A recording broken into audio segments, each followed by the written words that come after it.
तो जब भी कोई इंसान किसी खतरे के बारे में सोचता है, हम्म। तो उसके दिमाग में आम तौर पर एक ठोस, दिखाई देने वाली तस्वीर उभरती है।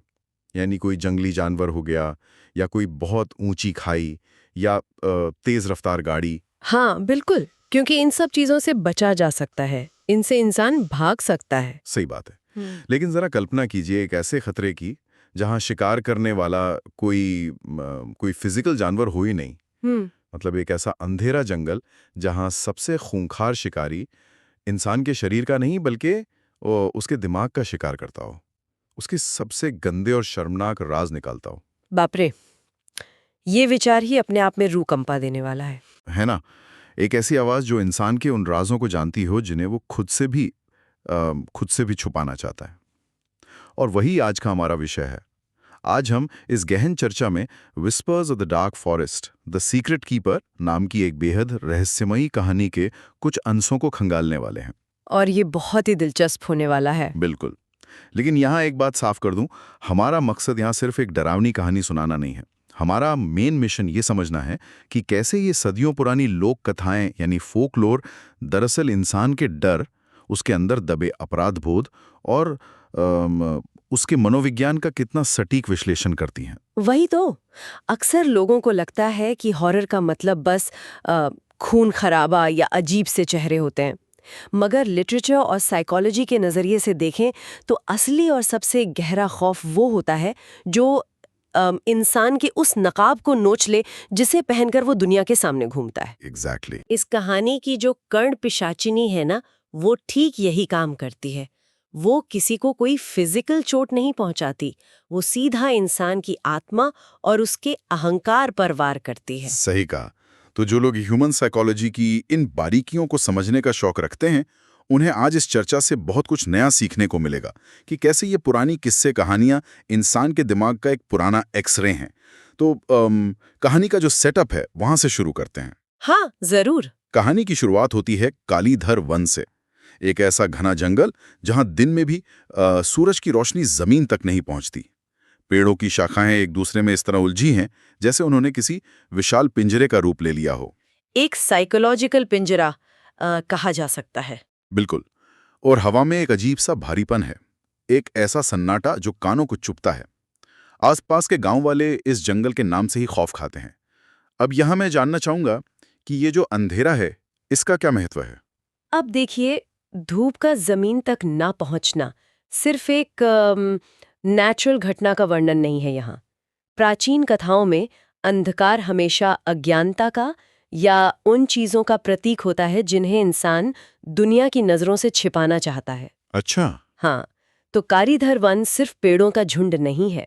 ये एक तरह से इंसान के सबकॉन्शियस माइंड यानी अवचेतन मन का वो सबसे गहरा हिस्सा है जहां वो अपनी सारी गलतियां, अपने पाप हमेशा के लिए दफना देना चाहता है। वाह, ये बहुत ही गहरा ऑब्जर्वेशन है। तो इसी भयानक जंगल के मुहाने पर खड़े हैं हमारे कहानी के चार मुख्य पात्र, अमन, रोहित, निशा और कविता। ये चारों शहर की चकाचौंध से आए हैं और बस कुछ एडवेंचर्स और थ्रिल ढूंढ रहे हैं। जो कि हॉरर स्टोरीज का एक क्लासिक ट्रोप है। सही पकड़ा। जैसे ही ये लोग जंगल में घुसने वाले होते हैं, उन्हें वहां एक बूढ़ा आदमी मिलता है। उस बूढ़े की आंखों में एक अजीब सा डर है। वो साफ शब्दों में चेतावनी देता है कि अंदर कर्म पिशाचिनी रहती है, और जो भी अंदर गया वो कभी लौट कर नहीं आया। लेकिन जाहिर है वो लोग उसकी बात कहाँ मानने वाले हैं। बिल्कुल नहीं। जब ये चारों उसकी बात को अनसुना कर देते हैं, तो वो बूढ़ा उन्हें बचने का सिर्फ एक नियम बताता है। वो कहता है कि अगर कोई पीछे से तुम्हारे कान में तुम्हारा नाम लेकर पुकारे, तो कुछ भी हो जाए, पीछे मुड़कर मत देखना। ये नियम बहुत क्रूशियल है, पीछे मुड़कर मत देखना। हाँ, और इस पर अमन का रिएक्शन क्या होता है?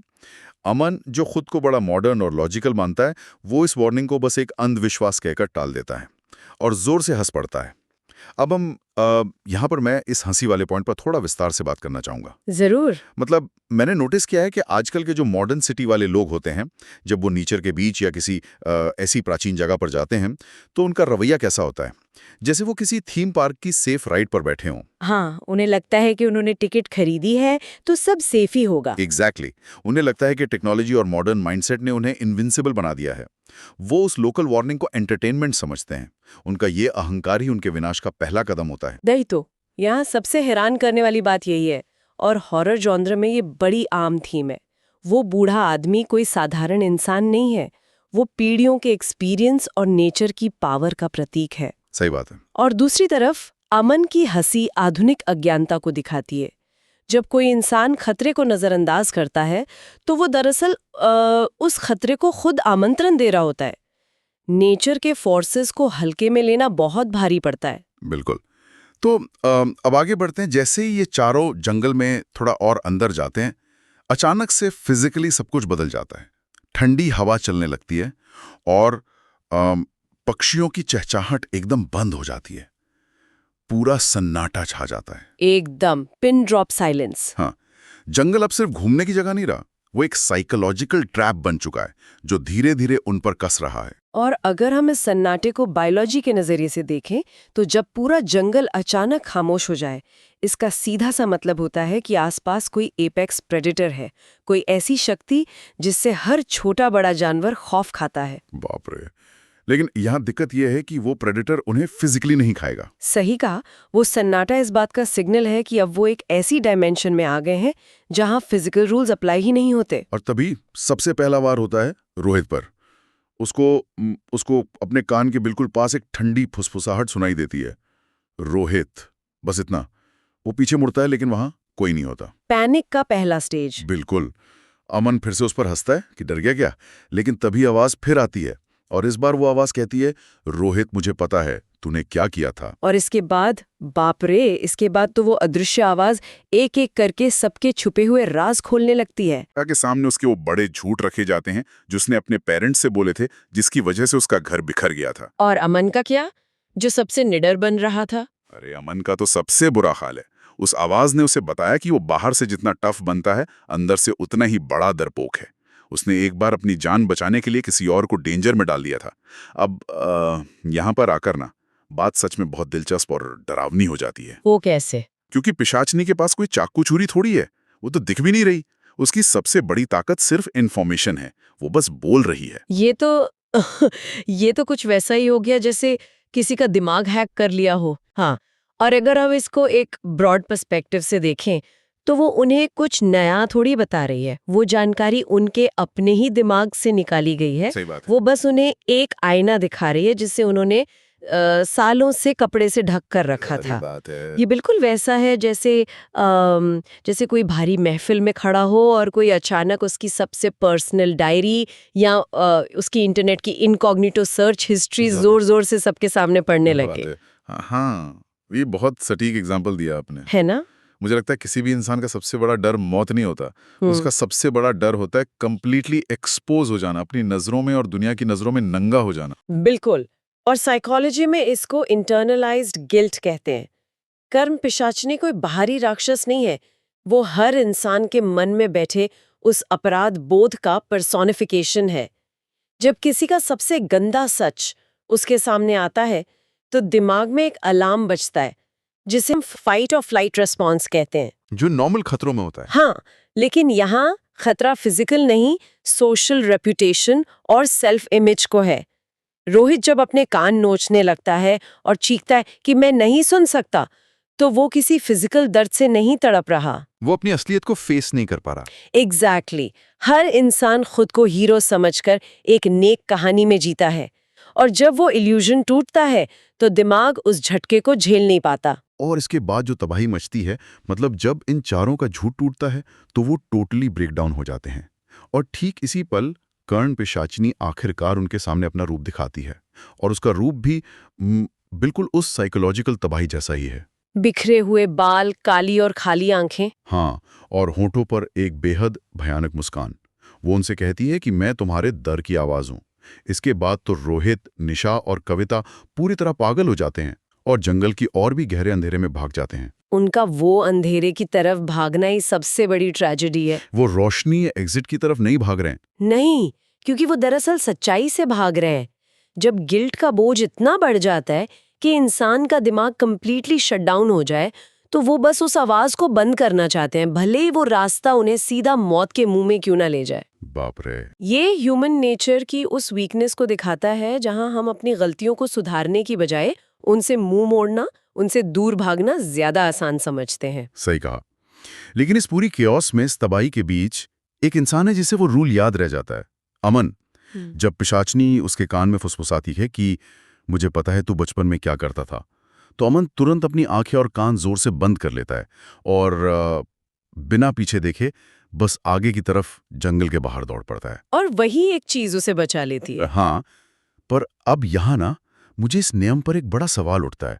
आखिर ये पीछे मुड़कर ना देखने वाले नियम में ऐसा क्या है? मतलब क्या ये सिर्फ कोई जादुई टोटका है कि बस गर्दन मत घुमाओ और बच जाओगे? इसका असल लॉजिक क्या है? ये कोई जादुई टोटका बिल्कुल नहीं है। इससे एक बहुत इंपॉर्टेंट साइकोलॉजिकल क्वेश्चन सामने आता है कि पीछे मुड़ने का एक्चुअल मतलब क्या है। ओके, तो क्या मतलब है इसका?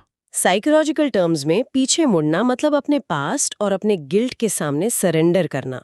जब आपके दिमाग में कोई नेगेटिविटी या पास्ट रिग्रेट आपको आवाज देता है और आप उसके तरफ ध्यान देते हैं, मुड़ते हैं, इसका मतलब है कि आपने उस डर को सच मान लिया। Oh wow! तो रिएक्ट करने का मतलब ही उसको पावर देना है। एग्जैक्टली, आपने सरेंडर कर दिया। अमन इसलिए बच जाता है क्योंकि वो उस पर्टिकुलर मोमेंट में अपने डर और अपने पास से कनेक्ट होने से साफ इनकार कर देता है। वो एक्सेप्ट ही नहीं करता उस आवाज को। यानी वो अपने पास्ट को अपना आज खराब करने की परमिशन नहीं देता। बिल्कुल सही। वो अपने प्रेजेंट में ग्राउंडेड रहता है और आगे देखता है। ये तो सच में इस कहानी का पूरा नजरिया ही बदल देता है। तो अमन भागते भागते आखिरकार जंगल से बाहर निकल आता है और उसी बूढ़े आदमी की झोपड़ी के पास गिरकर बेहोश हो जाता है। जब उसे होश आता है तो वो बूढ़ा उसको देखकर शॉक्ड रह जाता है। क्योंकि वहां से पहले कोई जिंदा नहीं लौटा था। हाँ, बूढ़ा कहता है कि तू पहला इंसान है जो बच निकला। तो अब यहाँ ऐसा लगता है कि अमन जीत गया, उसकी जान बच गई। लेकिन क्या वाकई ऐसा है? क्योंकि कहानी का अंत कोई हैप्पी एंडिंग नहीं है। अमन फिजिकल रूप से बच गया पर मेंटल रूप से शायद नहीं। हाँ, और यही सर्वाइवल ट्रॉमा का सबसे बड़ा एग्जाम्पल है। बिल्कुल। उसके बाद अमन की पूरी जिंदगी बदल जाती है। वो हमेशा अपने कानों में रुई डालकर रखता है, किसी से बात नहीं करता, एकदम खामोश हो जाता है। लेकिन जो सबसे हैरान करने वाला फैक्ट मुझे लगा, जहां स्टोरी का असली राज छुपा है, वो है गांव वालों की बात। हाँ, गांव वालों का वो दावा बहुत चिलिंग है। वही ना, गांव वाले बताते हैं कि आज भी रात के वक्त जब हवा चलती है तो कालीधर वन से कंड पिशाचिनी की आवाज के साथ साथ 4 लोगों की चीखें सुनाई देती हैं। अब जरा इस कैलकुलेशन को देखिए। जंगल में 4 लोग थे, रोहित, निशा, कविता और अमन। हाँ, और अमन तो बाहर आ गया ना, तो जंगल के अंदर से 3 चीखें आनी चाहिए, पर सिर्फ 4 लोगों की आती हैं। तो इसका मतलब क्या है? क्या जंगल ने अमन की आत्मा का एक हिस्सा अपने पास ही रख लिया? ये हॉरर का एक मास्टरपीस एलिमेंट है और ये बात पूरी तरह से ट्रॉमा को डिफाइन करती है। सर्वाइवल का मतलब हमेशा विक्ट्री या जीत नहीं होता।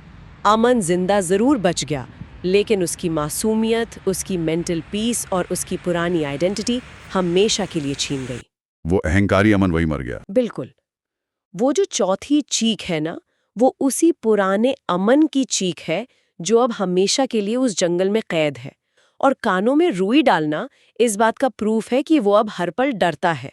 उसे लगता है वो आवाज फिर आएगी। हाँ, उसे लगता है कि कहीं से भी वो फुसफुसाहट फिर से उसके अपने राज न खोल दे। उसने बेसिकली जीने का मकसद और शांति दोनों खो दिए हैं। वाह, इन सारी बातों पर गौर करने के बाद अब ये पूरी तरह साफ हो चुका है कि कालीधर वन की ये कहानी सिर्फ भूत प्रेतों के बारे में नहीं है।